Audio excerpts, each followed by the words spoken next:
May plano ba kayong bumili ng lupa, pero installment o hulugan ito? Tara, magkapit mag-usap muna tayo.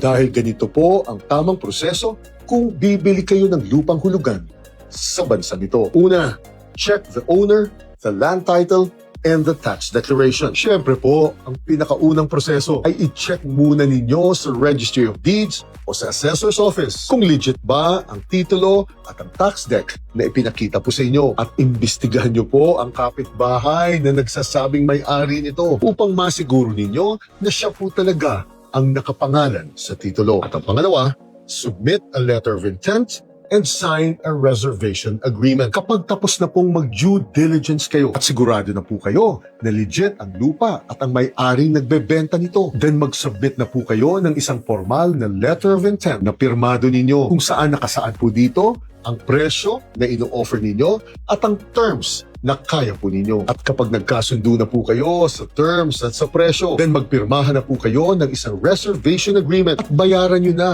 ang reservation fee nito upang hindi na maaaring ibenta ng may-ari ang lupa sa ibang tao. At ang pangatlo ay prepare and sign a contract to sell. Habang nasa reservation period po kayo ay magpagawa, magpirmahan, at magpanotaryo na po kayo ng isang contract to sell na dokumento. At ang nakalagay lang po dito ay nangangako ang buyer na maghuhulog sa tamang oras ito at nangangako naman ang seller na pipirma sa isang deed of absolute sale ito as soon as makumpleto ng buyer ang hulog nito. At ang pangapat, sign a deed of absolute sale and transfer the title. Kapag kumpleto na po ang hulog ninyo at tandaan po ninyo, binabawas po ang reservation fee sa hulog na ito. Magpirmahan po kaagad ng isang deed of absolute sale kayo. Bayaran ang mga buwis na due at ipalipat niyo po kaagad ang titulo sa pangalan ninyo. Dahil napakahalaga pong masunod ninyo ang prosesong ito para po sa kapakanan ng magkabilang partido. Dahil real talk lang po, ay madalas po talaga ang konsehan kapag hulugan na po ang usapan